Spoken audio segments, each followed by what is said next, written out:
Família do Mediadores Brasil, estou passando aqui para dizer para vocês que hoje eu tenho uma grande, mas uma mestra aqui em diálogos para conversar com a gente.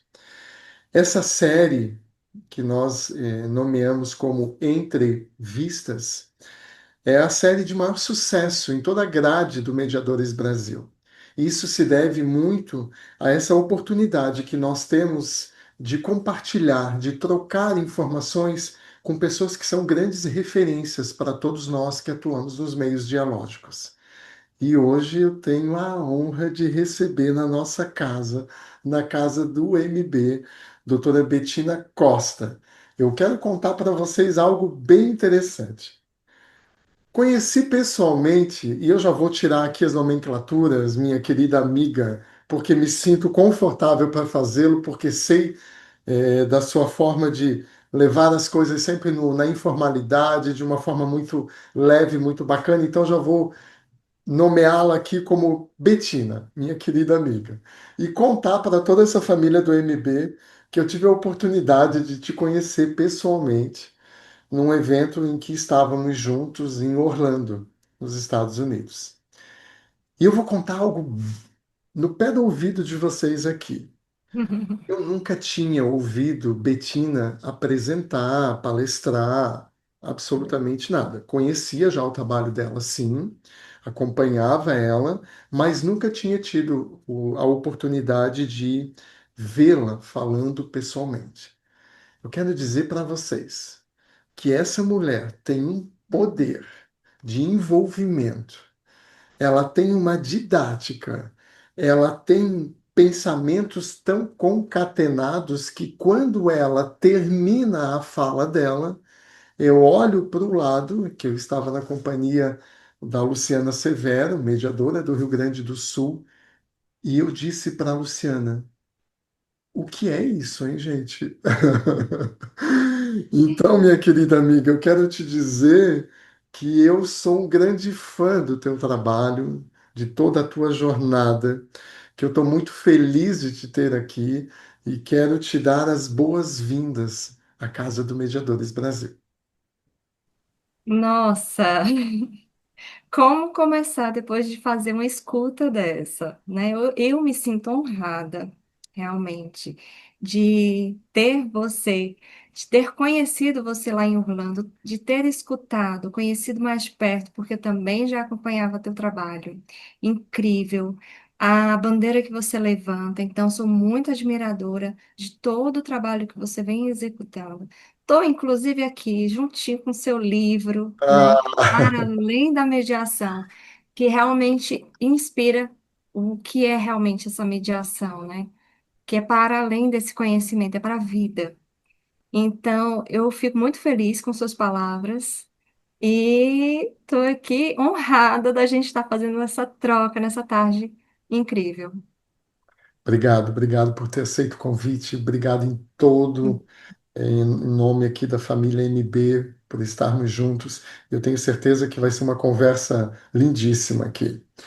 E, meu amor, eu vou deixar o currículo para depois o pessoal de apoio, o pessoal de marketing aí colocar lá, porque eu não quero, né, perder nenhum minuto aqui desse momento, ou melhor, gastar nenhum minuto desse momento com leituras, porque eu quero hoje aproveitar para te perguntar um monte de coisa que eu estou bem ansioso para saber de você. Mas antes de entrar na seara propriamente dita de todo esse percurso técnico, né, que você tem feito, eu quero te perguntar uma coisa. E essa pergunta eu geralmente faço para quem vem bater um papo aqui conosco. Tirando todas essas nomenclaturas, tirando todas essas definições acadêmicas, para a cidadã Betina, o que é mediação? Eu digo muito que é uma filosofia de vida, sabe? A mediação, ela me proporcionou compreender melhor como eu poderia ter conversas, como eu poderia me conectar com pessoas, como eu poderia resolver conflitos, situações, do cotidiano, outras mais complexas. Então, eu chamo de uma filosofia de vida porque ela agrega não somente técnicas de comunicação ou de resolução de conflitos, num viés mais jurídico, não. Ela, como você faz esse convite também, né, para além da mediação, ela reúne conceitos também da psicologia. Quantas vezes eu li filosofia e eu encontrei, olha aqui, quantas vezes eu li a Bíblia, Henrique, e eu disse, olha aqui as raízes da mediação. Então, realmente, ela para mim, ela é um guia da gente se relacionar melhor. Perfeito, perfeito. Seguindo nessa linha que você traz de filosofia de vida, eu estava aqui a anotar e aí me vem uma pergunta com força.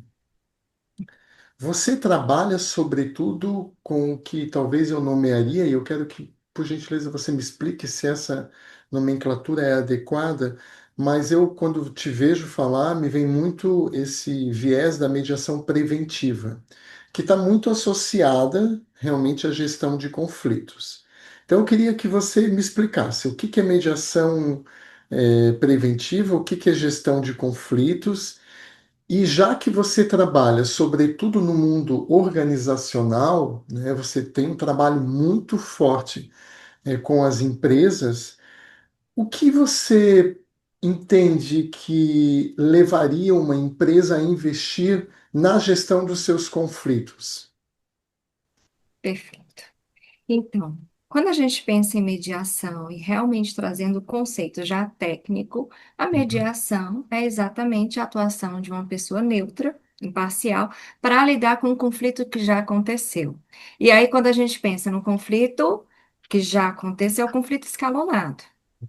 A Uhum. mediação preventiva, ela vai identificar pontos de conflitos que podem escalonar, mas ela ainda não trouxe uma situação realmente real de confronto. E aí ela atua preventivamente para que esse conflito não escalone e não chegue a um viés jurídico, a repercussões jurídicas, né? Não traga esse risco. E hoje eu vejo que eu atuo ainda mais na gestão de conflitos. E aí, o que é que envolve essa gestão de conflitos? Se a gente pensar, o conflito ele começa bem antes do que a gente percebe. Ele começa latente, né? Então, o que é um latente? São meros estranhamentos, tensões no ar, mas que ainda não estão tão claras, até ele ser um conflito percebido, que é um segundo estágio. Então, quando entra nessa percepção desse conflito acontecendo, você vê que existe uma resistência de uma parte a ouvir a outra, não há uma compreensão, maus entendidos, e isso vou trazendo mais para os aspectos das relações interpessoais dentro de empresas. Mas se a gente pensar em família, também tem, né? Então, você fala uma coisa, o outro entende da sua maneira, com seu próprio. Não, você falou foi assim. Não, eu não falei isso. Aí fica aquele. Né, aquela pequeno mal-entendido que vai gerando desconfortos para passar para um terceiro estágio que é já no emocional. As Hum. pessoas já não se sentem bem, né? Começa a ter um pré-conceito, um julgamento prévio, né? E essas emoções vão escalonando até realmente haver o conflito manifesto. Que aí as pessoas já estão ali trocando, às vezes, agressões, palavras, né? Afastamentos, exclusões, situações realmente que podem chegar a um confronto físico, né? Uma agressão física até. E o quinto estágio pós-conflito. Então, o que você fez com esse conflito que aconteceu e manifestou? Então, se você tem uma relação que não tem conhecimentos suficiente, você vai deixar esse conflito latente escalonar e vai só tratar do conflito depois que ele aconteceu. E aí eu vejo que o gestor de conflitos, ele tem esse olhar para identificar e mapear as relações que estão ali presentes dentro de uma organização e poder instituir. Para o conflito latente, nós temos estratégias. Por exemplo, né? A gente está tendo tensões naquele ambiente de trabalho. O que é que a gente pode proporcionar de ações que conectem melhor essas pessoas? Rodas de diálogo que amplia a percepção das pessoas sobre algumas compreensões de, eu nunca tinha pensado assim, dessa forma. Então quer dizer que então você vai desconstruindo alguns nós no relacionamento dessas tensões. No, Então, con- você está nos dizendo, desculpa te interromper, mas eu anotei aqui. Você nos deu o mapa, né? O roteiro do conflito. Que ele vem lá daquele lugar latente, depois ele começa já numa fase ser percebido, já vai aí afetando o emocional dessas pessoas, se torna algo já manifesto, e depois, inclusive, tem que se ver o que se fez desse percurso, desse conflito, no que você chama de pós-conflito. E aí, o que você está nos trazendo agora, pelo que eu entendi, são passos que as organizações podem ter interno, procedimentos internos, para justamente a inclusão do diálogo nesta gestão desses conflitos e, eventualmente, você está dando aqui sugestões para cada um desses momentos, é isso? Exatamente. A Ah, depender de cada momento, o que é que eu, quando eu entro dentro da empresa, o que é que eu auxilio? Eu auxilio os líderes a entenderem, a identificarem com mais autonomia. Quando está acontecendo? Porque o mais comum dentro das organizações é dizer assim, aqueles dois estão sem se falar. Aqueles dois são assim, tem duas pessoas dentro da minha equipe, estão sem se falar. Deixa que o tempo resolve. Não, eles são adultos, né? Adultos se resolvem.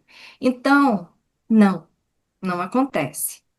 O líder hoje, ele precisa entender que precisa acompanhar essas relações.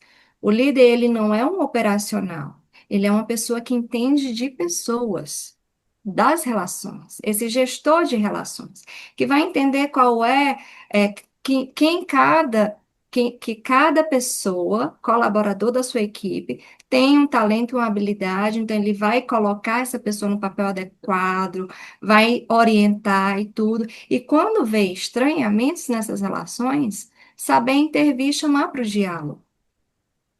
Então, conversar e dialogar a ponto de resolver. Ele vai se tornar um mediador, né? Existem algumas literaturas que eu me embasei que chamam do gestor mediador, da qual eu, Betina, não concordo. Por quê? Porque se o gestor ele está no cotidiano, ele não é imparcial, mas ele pode adotar estratégias, competências próprias de um mediador. Ele se torna um gestor de conflitos, um gestor de relações. E aí, quando eles desenvolvem esse olhar, eles melhoram o ambiente de trabalho, eles trazem para si o diálogo. As pessoas se sentem mais pertencentes, escutadas, validadas, sabe? Desconstrói muitos mal-entendidos que muitas vezes impede a colaboração. Uma equipe ela precisa colaborar e não competir entre si. Então, ele é a empresa é um organismo vivo, que uhum. depende de cada uma das partes coordenando e superando os desafios que vão acontecer. Afinal de contas, né, Henrique, a gente não vive, o conflito faz parte da nossa vida. E talvez seja um convite até à evolução e amadurecimento nosso. Talvez não, é. E aí, eu entro nas empresas para auxiliar no desenvolvimento dessas competências e habilidades. Agora, quando o líder, ele sente que não consegue lidar, que não consegue gerir aquele conflito, aí a gente escalona, quando a consultoria é completa, a gente escalona para que o RH possa auxiliar esse líder com algumas competências e habilidades de diálogo também. RH não resolveu. Aí entra a Betina como consultora, como mediadora, para aí sim trazer a mediação como uma ferramenta para a gente restabelecer aquele diálogo interrompido entre equipes, entre colaboradores, seja uma mediação coletiva, que eu trago muito, eu tenho uma formação em justiça restaurativa sistêmica. Uhum. Então, seja através de uma roda de diálogo em que a gente vai fazer a escuta de todos, se for vários envolvidos, ou se é entre dois membros da equipe, a mediação privada, né, a mediação entre as partes, para que a gente possa, no universo da empresa, criar um combinado. Eu não chamo de acordos, porque a gente pode pensar assim, acordo com repercussão jurídica. Não, porque ainda não é um conflito judicial, não é um conflito que está, né, com viés jurídico. E, e aí a gente faz os combinados, os ajustes naquelas relações para que eles superem o conflito e aí possam retomar o diálogo e a produtividade dentro do setor. Então, por isso que hoje eu chamo mais de gestão de conflitos, porque envolve algumas técnicas que não são próprias da mediação. Vem do design, do DSD, né, do Uhum. Design System System Design, né, tá na ordem errada, então, Dispute System Design, né, que é o sistema de desenho de disputas. E aí integro isso com os conceitos da mediação transformativa, porque eu acredito mais na escola transformativa. Por quê? Porque entende o conflito como algo inato, como algo que é uma oportunidade de transformação, não apenas do conflito, mas aquelas pessoas que passam pelo processo, elas se sentem transformadas, né?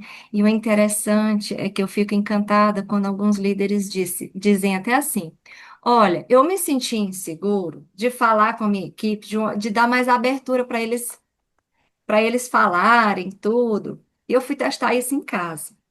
E aí a minha esposa perguntou: tá acontecendo alguma coisa? Tem alguma coisa? Não, você tá estranho, por quê? Não, você tá mais paciente, tá me escutando, tá perguntando o que tá acontecendo. E aí eles dizem: Betina, eu senti uma mudança em casa e eu resolvi testar no ambiente de trabalho. E as coisas realmente começaram a mudar de atitude. Eu não estou nem vendo mais conflito, eu digo, não, peraí, não está vendo conflito? Não, não, mas é porque a gente está conseguindo resolver as coisas mais rápido do que antes. E aí eu digo, então está funcionando, né? Então, é essa transformação. Que Por isso que bacana. eu chamo mediação de filosofia, né? Muito além da técnica e do procedimento como a gente aprende na área jurídica. Sim. E eu te vejo falando em líderes, né? Já que teu trabalho é muito focado e muito direcionado a eles. E aí me vem com muita força, né? Aquela tua frase que eu gosto muito, que, se eu não me corrija aí se eu cometer algum deslize, mas acho que é liderar não é mediar tudo, é ensinar a dialogar. Exatamente. O líder, Lindíssima ele essa não. tua frase, É, lindíssima. obrigada. O líder, ele não precisa saber de tudo, lidar com tudo, né? E que às vezes sobrecarrega esse líder. É ter respostas para tudo. É pegar e dizer assim: olha, vocês não estão se resolvendo e resolver pelas pessoas. Não. Quando ele estimula o diálogo, ele está estimulando a autonomia dessas pessoas. E Isso. é outra coisa que a mediação transformativa vai ao encontro do que muitas empresas esperam dos seus colaboradores. Eu já ouvi de gestores dizendo assim: olha, Betina, eu queria que eles tivessem mais autonomia, sabe? Que não ficasse o tempo todo batendo na nossa porta para a gente resolver o problema, para a gente resolver a situação.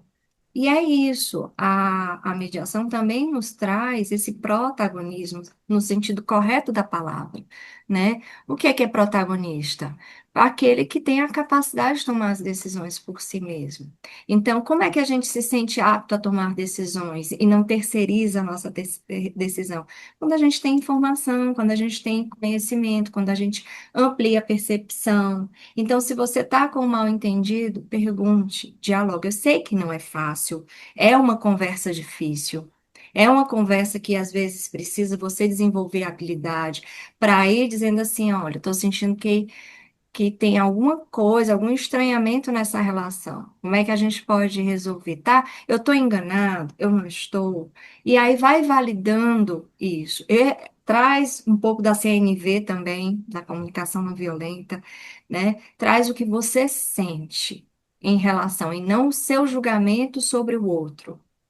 Então, a gente auxilia essas pessoas a desenvolver essa capacidade de reconhecer, né, a própria responsabilidade dentro de uma situação, como contribuiu para isso, e como se sentir responsável pelo sentimento que você alimenta.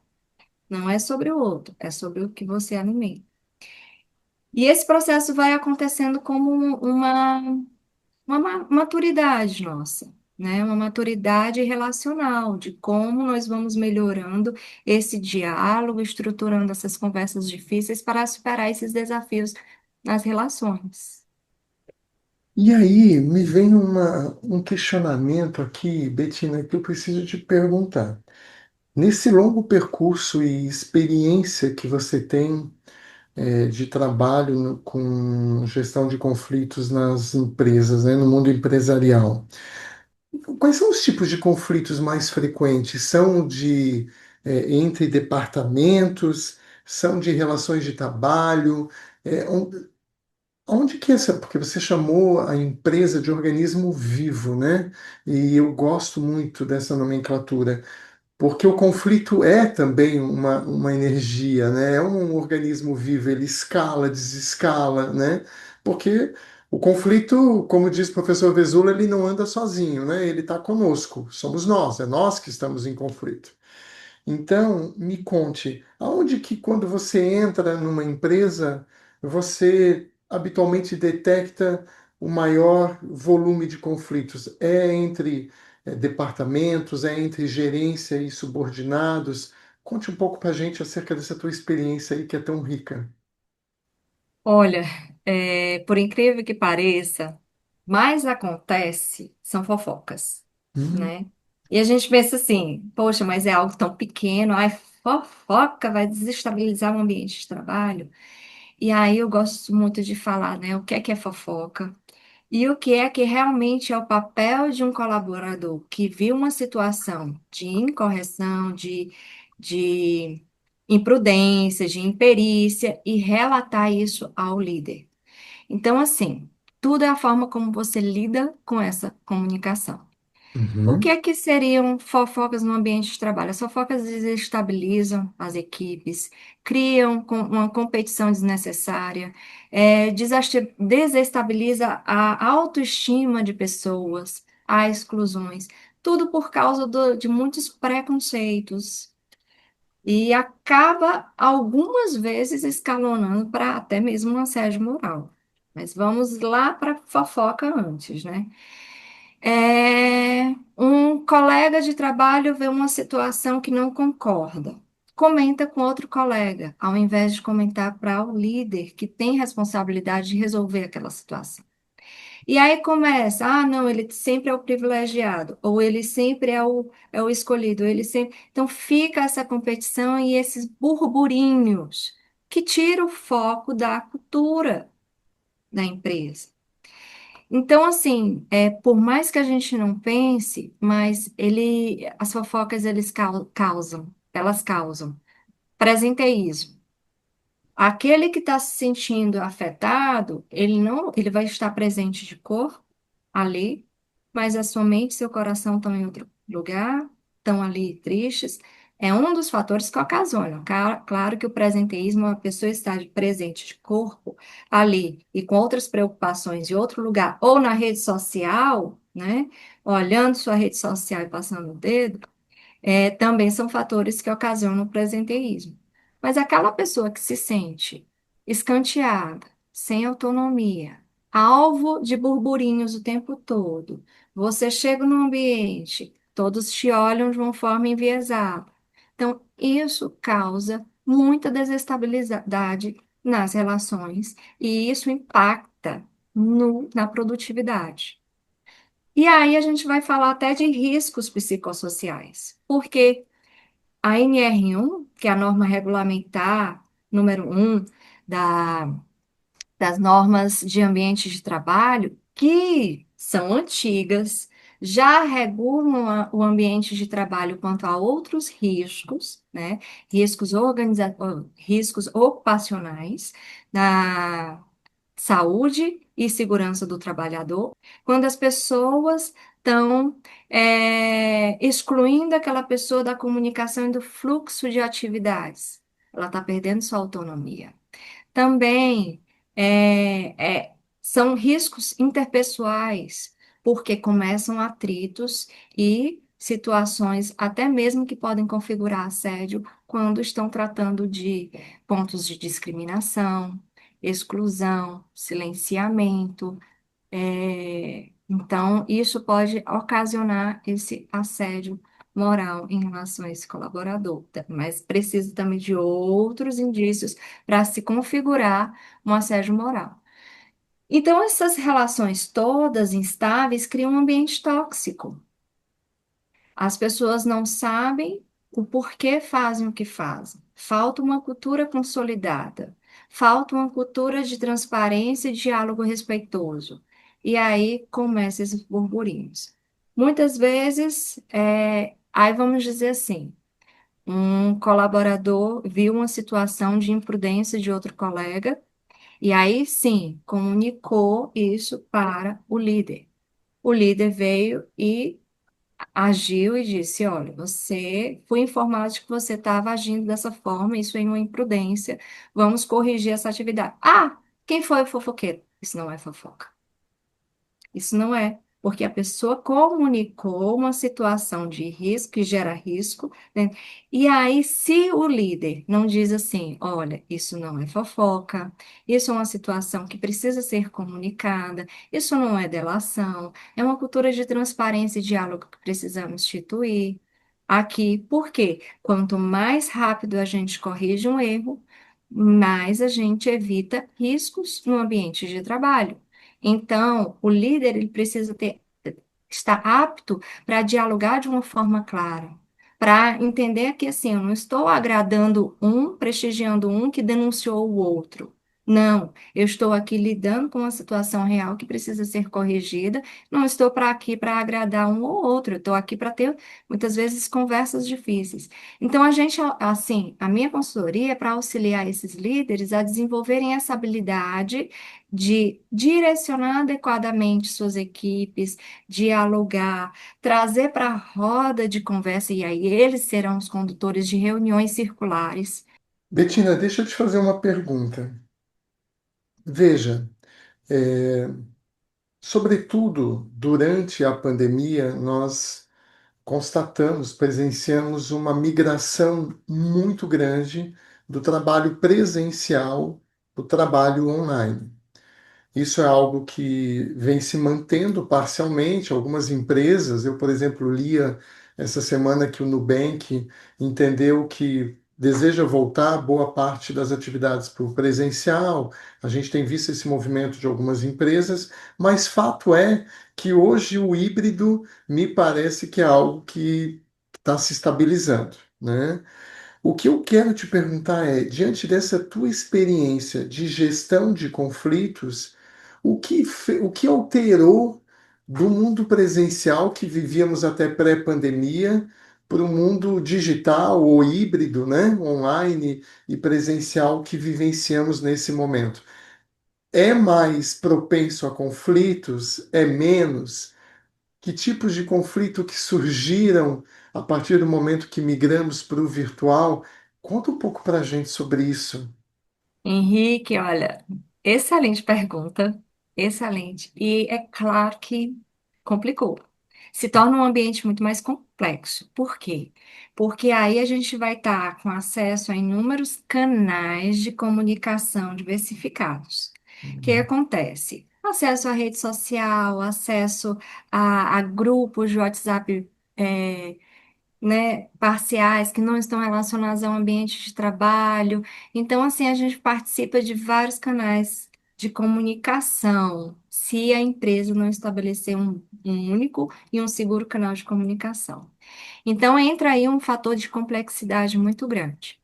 O trabalho telepresencial, eu acho uma excelente ferramenta e cada vez mais é uma necessidade de flexibilidade. Agora, como toda flexibilidade, ela deve vir, como toda liberdade, ela deve vir com responsabilidade, com autorresponsabilidade. E aí eu me pergunto muito no público brasileiro, né, pelo perfil da nossa cultura, o quanto nós somos autorresponsáveis. Porque, assim, eu costumo muito interligar a nossa cultura de terceirização de decisões, a nossa litigiosidade, ir para o judiciário para resolva meu problema, conflito com o vizinho, resolva meu problema, né? Então, essa terceirização, ela demonstra muita falta de autorresponsabilidade. E Hum, as empresas, elas estão aprendendo ainda a como fazer essa cobrança de metas. Porque a empresa não vive sem metas. Se ela não tem metas, ela não cresce. Se ela não cresce, ela não produz e ela não tem como gerar valor, inclusive para pagar os seus colaboradores. Então, como é que ela faz essa estruturação? Então, assim, dentro da gestão de conflitos, um dos pontos que a gente trabalha é a estruturação de canais de comunicação seguros. E o que seriam esses canais de comunicação seguros? A existência, sim, de regras que transpareçam a cultura organizacional da empresa, né? Então, algumas vezes a gente utiliza essa palavra, de acordo com cada empresa, a gente constrói a palavra-chave, mas, por exemplo, regras de ouro da empresa. É, trilhas da nossa comunicação, também já teve uma que a gente utilizou isso, né? Para estabelecer quais são as diretrizes que vão direcionar aquele grupo de WhatsApp. Qual é o canal que a gente vai se comunicar? Porque muitas vezes há ruídos de comunicação, uma pessoa pede um relatório por e-mail, o outro responde por WhatsApp. Aí fica no aguardo do e-mail. Eu fiquei esperando, você não me mandou no prazo. Ah, lhe mandei. Mas não foi combinado. Isso gera atrito. E aí a gente vai novamente lá para a situação das fofocas, né? A rede social hoje é uma vitrine. Aí começa essas diferenciações. Aí essa pessoa disse que estava trabalhando, mas está aqui, ó, está em viagem. No entanto, se o líder ele tem uma métrica razoável de metas, não, mas essa pessoa ela pode até estar viajando, mas ela me entrega um trabalho de qualidade, ela está no prazo. Então, o que a gente sempre estrutura também são combinados. Numa ferramenta que a gente utiliza muito da cultura de empresas, que é a 5W2H que os combinados é um plano de ação. Então, o que você vai fazer, como você vai fazer, por que você vai fazer, a importância disso, qual é o prazo que você tem, quem mais é responsável por essa atividade. Então, a gente vai estruturar todas as tomadas de decisão, inclusive quando tem conflitos ou situações, utilizando a mentalidade da própria empresa, que é essa ferramenta que eles utilizam para planos de ação. Aí a gente estrutura um combinado, um plano de ação para que eles possam entender qual é o canal de comunicação que eles vão dialogar a respeito das atividades, como os grupos de WhatsApp devem acontecer, quais são as regras de respeito e transparência, quais informações de sigilo eles precisam manter, inclusive por causa da LGPD. Né? Qual é a confidencialidade e quem são aquelas pessoas responsáveis para manter aquele canal de comunicação seguro. E os canais de comunicação também envolvem também o que eu não gosto de chamar a palavra denúncia, mas é como se fosse uma denúncia, né? Eu sinto que o meu líder está com assédio moral. Então, a quem eu vou reportar isso? Então, junto com a realidade daquela empresa, a gente vai encontrar qual é o canal seguro que ela vai relatar isso, que essa pessoa vai relatar isso, né? Então, envolve essa estruturação. E aí, o trabalho virtual, como tem esses vários canais de comunicação, é muito importante que a empresa cuide da cultura organizacional. Porque quando está no virtual, essa cultura se elastece. Ela não fica tão óbvia, ela não fica tão nítida. Então, é muito importante manter a fluidez. Eu já vi memes, né, de esse colaborador não entendeu o que é uma reunião virtual. A pessoa tentando, mas olha, parece que não era a inteligência artificial que criou o vídeo, não, né? É, participando de uma reunião dirigindo uma moto. Então, isso não é autorresponsabilidade. Você Hum. pode estar viajando, mas você precisa criar um lugar seguro, um ambiente adequado para você estar acompanhando as reuniões na empresa. E aí, estabelecimento de algumas regras. E aí, Betina, eu anotei aqui, porque esse tripé que você nos trouxe, ele é fantástico, né? Quando eu te pergunto aí dessa nova realidade do mercado de trabalho, você me diz, sim, estamos num momento em que flexibilidade é uma palavra importante, liberdade tem hoje um grande valor e responsabilidade, passando aí pela autorresponsabilidade. Então você nos traz um tripé aqui importantíssimo quando a gente está falando desse novo contexto do mundo organizacional. A pergunta que aí eu te trago é: dentro dessa realidade, aonde o empresariado hoje, o gestor, se vê, é importante que a minha empresa possa permitir aí uma certa flexibilidade para a pessoa, ora trabalhando em casa, ora presencialmente. A liberdade faz com que talvez as pessoas possam produzir mais e com mais qualidade, mas eu preciso que essas pessoas se autorresponsabilize aí pelas suas demandas, entregando aquilo do qual a empresa espera. Enfim, esse teu tripé, ele me deixou aqui pensativo, e aí eu vou te fazer uma pergunta bem ousada. Qual é o conselho de ouro que você dá hoje para o gestor de uma organização no que tange a prevenção de conflitos dentro de um cenário tão desafiador como esse? A primeira coisa que eu penso logo é em conexão, não a virtual. Não é a conexão virtual. É ter conexão com essa pessoa. Ah, mas aí agora eu vou ser amigo do meu colaborador, da minha equipe, desse jeito, como é que eu vou? Não é sobre ser amigo. É ter conexão no sentido de você dar espaço, abrir espaço para dialogar, para escutar, sabe? Eu chamo muito de política de portas abertas. Uhum, Aquele colaborador que sente que pode bater na sua porta e diz assim: eu preciso dialogar sobre um ponto específico, é uma questão pessoal que está afetando o ambiente de trabalho, está afetando a minha produtividade, eu gostaria de conversar.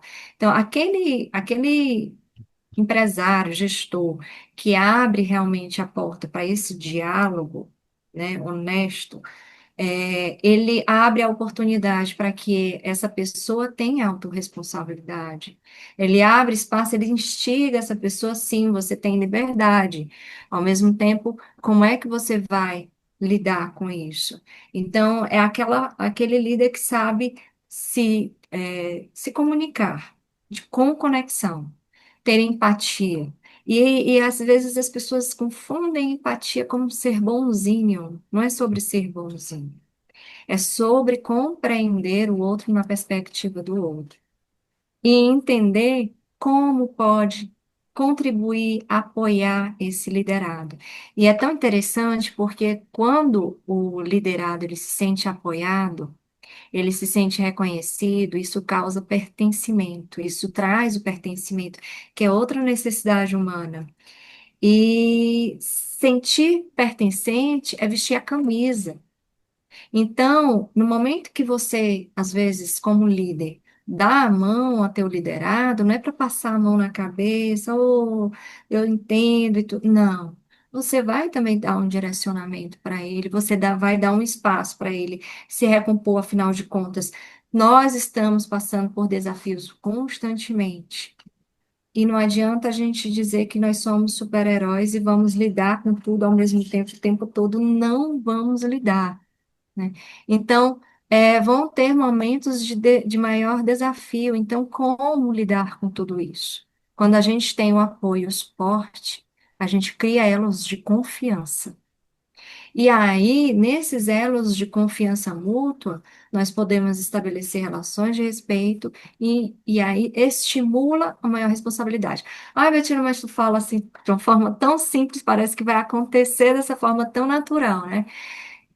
Não é tão natural assim, porque existem pessoas com personalidades diferentes. Existem pessoas que têm perfis mais desafiadores, que por mais que a gente estimule o elo de confiança, elas extrapolam esse elo de confiança, não têm uma responsabilidade, extrapolam a própria liberdade. Então, se você faz um acompanhamento e passa a conhecer melhor, a observar mais essa pessoa, você pode entender o quanto ela pode estar até mesmo lhe manipulando. E aí, sim, entender que essa relação ela precisa ser interrompida. Então, assim, eu proponho muito para os líderes que façam um acompanhamento. Acompanhe os pontos fortes e os pontos fracos. Vai vendo, o feedback é essencial dentro disso, né? Então, você vai verificando, vai estabelecendo metas junto com esse liderado, e ele não está correspondendo a isso. Mesmo você tendo dado a mão, tendo dado o espaço para ele restabelecer, mas ele continua, às vezes, também num vitimismo, então é preciso chamar ele e dialogar novamente. E aí você demonstrar, então você faz um quadro demonstrativo sobre todos os pontos fortes e fracos, quais são os desafios que ele vinha enfrentando, que ele não conseguiu superar, e como realmente ele precisa fazer ajustes, senão realmente não tem como persistir aquela relação, né? Então, assim, o tempo todo é esse líder acompanhar os resultados. Perfeito. E nessa tua última fala, você tocou aqui em dois pontos bem importantes. Dentro de uma organização, nós temos diversos perfis, né? Perfis muito diferentes por vezes. E você falou de produtividade. E aí eu te pergunto, como que uma gestão de conflitos dentro de uma organização, justamente prevenindo a escalada desses conflitos, vai resultar, vai interferir diretamente no nível de produtividade daquela empresa? Olha, eu me fazia essa pergunta porque, na minha história, eu venho de empresa familiar. Uhum, Então, desde muito nova, eu comecei a trabalhar dentro da empresa, experimentando vários setores. Quando fui estudante de direito, né, já ia com aquele olhar do direito. Mas ia passando pelos setores. Então, assim, eu vivenciei muito mais da gestão do que de uma advocacia trabalhista. Quando uhum, foi em 2013, eu transitei para ser apenas advogado trabalhista. E eu não entendia porque havia certas empresas que tinham tantas reclamações trabalhistas.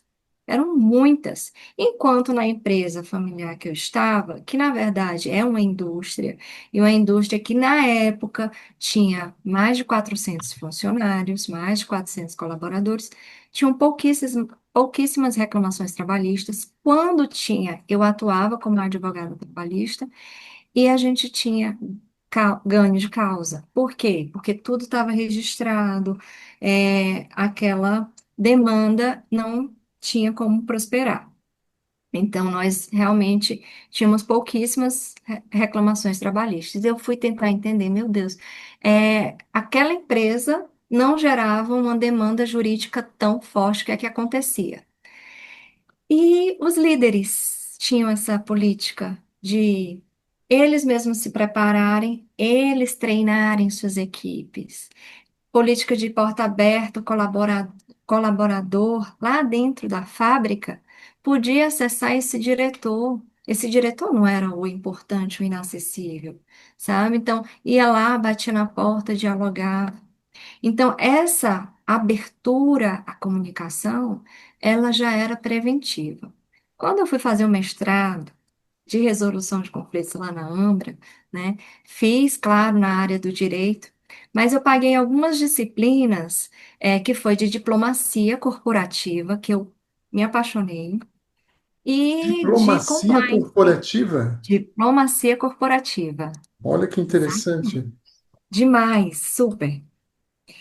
E o compliance. E aí eu fui juntando algumas peças e na minha curiosidade, eu também fiz cursos na psicologia positiva e eu fiz uma formação em segurança psicológica no Instituto Feliciência, com uma grande professora que infelizmente faleceu, a Carla Furtado, da psicologia positiva. E aí eu disse, nossa, mas a segurança psicológica, no termo realmente como é cunhado, foi cunhado por uma professora, por uma pesquisadora de Harvard, né? Estou até com o livro dela, A Organização Sem Medo, a Uhum, Amy Edmondson. uhum.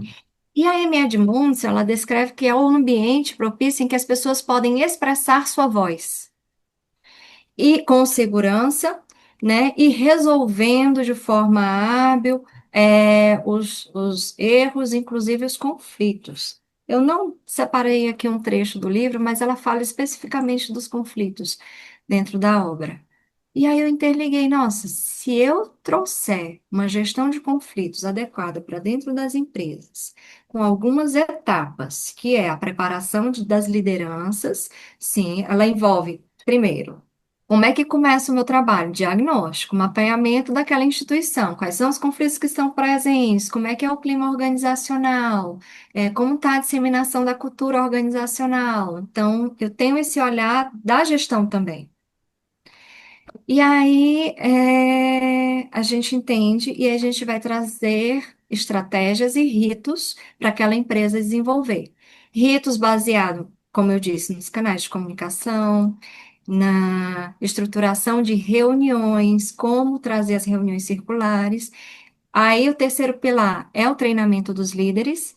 Como é que os líderes vão lidar, que competências desenvolver para lidar com os conflitos no cotidiano. E a sensibilização que eu chamo de letramento dos colaboradores, porque não adianta a gente preparar os líderes, aí os líderes chegam naquela nova na equipe com um novo comportamento e a equipe não saber o que é que está acontecendo, vai ficar desconfiada. E é esse o trabalho que a Amy Edmondson traz, na construção desse ambiente seguro para dialogar, para resolver erros, para entender como superar falhas, como comunicar melhor. E aí eu juntei isso, né? O que que acontece? Já existem inúmeros estudos demonstrando que quando o ambiente é psicologicamente seguro, e tem metas, né? Não adianta ter só segurança psicológica. Ele tem que ser estruturado em metas, em objetivos claros, em uma cultura que quer crescer. Ela é uma instituição saudável e o resultado é engajamento das equipes, maior produtividade, por quê? Porque há comprometimento dessas equipes. Elas superam os desafios de uma forma mais rápida. E aquelas equipes que superam pequenos desafios nas relações diárias, quando vem uma crise, elas desenvolveram resiliência para lidar melhor com essas crises e assim manter o crescimento e a longevidade. Então, isso está no trabalho da Imed Monsen, e aí eu juntei no meu livro, quer dizer, na minha E, dissertação de mestrado, né, que virou livro, que eu estou agora começando a atualizar com cases do que eu venho realizando dentro das empresas. gente, eu quero contar para vocês, e aí vou abrir um parênteses aqui. Eu ganhei esse livro, autografado, inclusive, lá em Orlando, e é uma leitura obrigatória. Para todos nós que temos algum vínculo aí com o mundo empresarial, seja como gestor, seja como advogado na área empresarial, seja como mediador na área empresarial, não deixe de ler o livro da Bettina. E eu não estou falando isso porque estou aqui com ela. Não é sobre isso, gente. É realmente uma obra que tem que ser lida. Ela traz muito insight, muita coisa. Betina, uma das tuas falas, por exemplo, que eu anotei aqui, aí corri aqui para o meu celular para fazer uma pesquisa, é quando você trouxe essa tua experiência de vida em função de você ter feito a gestão de empresas familiares. e eu lembrava que eu tinha lido algo a respeito sobre a quantidade de empresas familiares que nós temos no Brasil, mas eu não tinha o percentual.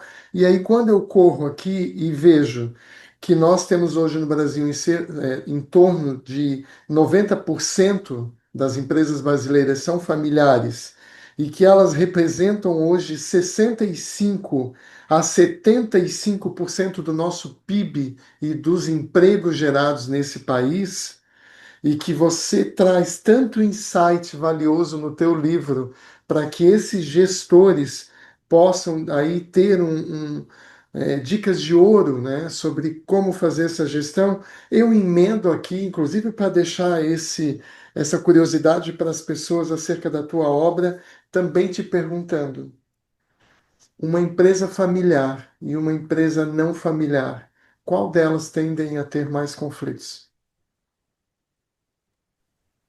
Uma empresa familiar. Porque a gente mistura as relações, não tem como. E aí entra. O que é complexidade? Complexidade é quando a gente tem vários fatores atuando naquela situação. Então a gente complementa aí com os familiares, né? Realmente, porque geralmente quando a empresa familiar vai crescendo, ela esquece uma coisa importante que é de prevenção de conflitos. Uhum. Definição clara de papéis. Quando a gente não tem uma definição clara de papéis, cada um vai fazendo uma coisa, vai fazendo a outra, aí vai e se mete na atividade do outro, e isso gera muitos rompimentos, muitas situações. É, recentemente eu estive até falando num congresso, não, numa feira de negócios, exatamente sobre essas relações familiares. E o quanto essa falta de diálogo, o silêncio, porque o silêncio ele é importante, mas quando o silêncio ele é sobre algo que a gente evita tratar, porque a gente não sabe como lidar, é desconfortável, a gente não sabe como o outro vai interpretar, isso pode gerar ainda mais situações de desgaste. E eu vi que existem índices muito grandes demonstrando que a maior parte das empresas familiares que não prosperam ou que morrem é exatamente em virtude de conflitos familiares. Então, é Uau. muito importante estabelecer um diálogo, entender, separar como é que são as relações de trabalho e não deixar interferir que os conflitos familiares sejam resolvidos em casa e os conflitos no trabalho sejam resolvidos no trabalho. Cada um compreender muito bem o seu papel, e eu acho interessante isso da minha experiência, porque assim, quando eu e minha irmã adentramos na empresa, que já era familiar, porque dois fundadores são irmãos, né? Uhum. Meu pai e o meu tio. Então, os fundadores são irmãos. Então, a gente entrou com clareza de papel. Você vai entrar como assistente no departamento de pessoal. Eu. E aí a minha irmã entrou no departamento de financeiro. E não como ocupando já um cargo. Não, você vai conhecer, você vai se identificar, você vai entender o seu papel e verificar como você se adapta. Eu não cheguei sendo diretora. Ah, porque o que é um dos maiores conflitos nas famílias acontece é: meu filho se formou, meu filho adotou. Então agora eu vou dar um cargo para ele de diretor. Monta uma sala bonita, bota lá tudo lá no computador e bota ele na sala. Aquele colaborador que às vezes estava há 10, 15 anos dentro da empresa, né, lutando, entrando, vestindo a camisa, querendo galgar um espaço de gestão, ele simplesmente se vê frustrado. Nossa, esse garoto acabou de entrar aqui, já recebe um cargo, e eu, que sempre me dediquei. Então, isso gera uma desordem muito grande, porque não é o diploma que faz a gente um bom profissional. E eu sei disso, porque na ânsia da recém-formada em direito, né, aos poucos querendo galgar, eu aprendi isso. Não, peraí, um passo de cada vez. Você está aí cheio de ideias, querendo dizer o que é certo e errado de acordo com as normas e as leis. Nós temos muitas regulamentações. Não é bem assim, Betinho, dizia meu pai. Então, eu fui aprendendo como trazer essa regulação, como diminuir o meu ímpeto e entender o que é que pode ser feito, como vai aprendendo a gerir. E aí é que o diálogo novamente. A Uhum. importância de você dialogar, de você estruturar uma segurança dentro dessas relações, né? E o que você E nos traz é que entre a vida na academia e a vida prática, né, temos um longo aonde percurso. E nada é, melhor do que um bom diálogo com quem vivencia essa prática, para a gente entender o que é possível da academia ser aplicado ali, naquele contexto, naquela realidade, né? exatamente. Esse relógio que corre, que eu estou olhando com ele aqui, brigando com ele o tempo todo, Betina. Tô quase com vontade aqui já de dar uma, uma pancada aqui no meu celular, nada mediador nesse momento, porque eu queria que ele parasse. Mas eu tenho pelo menos aqui duas coisas que eu queria te perguntar. E são perguntas essas, sim, o que eu deixei anotado aqui. Uma delas é sobre o Instituto Consenso. Você fundou esse instituto. E quando eu fui conhecer um pouquinho melhor o Consenso, me veio uma pergunta forte que eu gostaria de fazer aqui para ter a resposta compartilhada com toda a família MB. Qual é a missão central desse instituto no que tange a transformação dessa cultura de gestão de conflitos? E que eu sei que essa missão me parece que vai para muito além das fronteiras do estado do Piauí, que é onde você está. Conte um pouco para a gente sobre essa jornada, amiga. O propósito maior é ajudar essas empresas a terem mais autonomia a lidar com o conflito de uma forma inteligente. Então, é desconstruir essa ideia de conflito negativo e entender como é que eu posso, no meu cotidiano, transformar essas relações e crescer com elas, como oportunidade, entendendo que tipos de conflitos são negociáveis, que tipos de conflitos realmente vai precisar de uma intervenção, de terceiros, né? Então, o propósito é ajudar empresas a ter maior inteligência e autonomia para lidar com os conflitos. E aí, vocês ofertam algum tipo de curso? Eu quero conhecer um pouco melhor o instituto, aonde eu acesso. Me conte aí um pouquinho sobre isso, por favor. Nosso site está em construção. Podem acessar a rede social do Instagram, o Instituto Consenso, que também pode achar pelo meu, né, Betina de Costa. Nós temos, sim, treinamentos. Geralmente a gente executa em algumas fases. Algumas empresas não querem a consultoria completa de implantação da gestão de conflitos. Então, a gente trabalha com treinamentos, workshops menores, mas o treinamento de pelo menos 30 horas. Né, para entender quais são as competências, habilidades, as estratégias que a empresa pode adotar. E Uhum. em breve eu estou querendo lançar um clube do livro para a gente poder estudar as estratégias da gestão de conflitos e estruturar caminhos, né, para que essas empresas possam aplicar, ter autonomia também para aplicar essas ideias no cotidiano. Assim que fundado esse clube do livro, por gentileza, me avise que eu vou ter uma grande honra de poder participar dele, porque sei que vamos A poder honra é fazer minha. aí lindas trocas, viu? E aí nos informe, porque a gente também comunica aqui toda a família do MB para que a gente faça aí um grande e lindo grupo para estudarmos juntos esse tema que é tão importante. E Betina, para encerrar, eu gostaria de te pedir um aconselhamento, né? Nós temos aqui nesse grupo hoje de mais de 17 mil pessoas, muitos mediadores que estão começando a jornada, outros já estão um pouco mais adiantados, e muitos deles, com certeza, possuem aí um olhar atento, né? Uma paixão pela mediação empresarial ou por trabalho na gestão de conflitos na área empresarial. Que conselho, né? Porque você é uma pessoa experiente, uma linda jornada, uma grande referência hoje no país na área de gestão de conflitos empresariais. qual é o aconselhamento, a dica, a leitura, o que você quiser que você deixaria para o nosso público, para a nossa família IMB? Pronto. Pensando no público que procura a mediação como uma forma exatamente de crescer profissionalmente, seguir pelas perguntas, né? Se pergunte.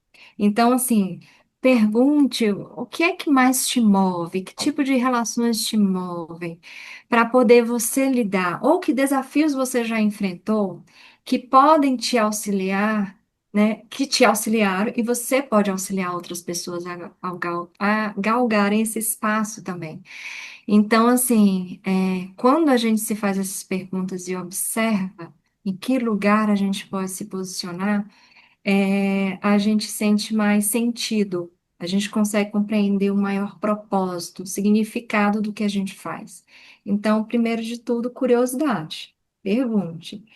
E segundo, né, não fique restrito, eu não me enquadrei apenas no direito, né? Eu também, guiada por essa curiosidade, eu queria entender, eu ainda hoje quero entender, então eu vou lendo, vou integrando, às vezes vem a filosofia complementar os conceitos da mediação, às vezes vem do mundo da cultura organizacional, então tem uma diversificada forma de olhar através dos livros, leituras, né?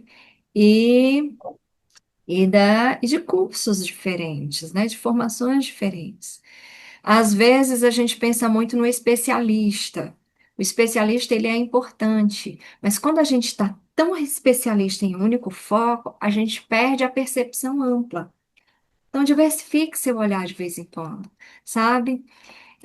O Henrique sabe, mas eu sou poetisa, e aí como é que a poesia pode trazer essa fluidez dentro do ambiente de trabalho? É a criatividade.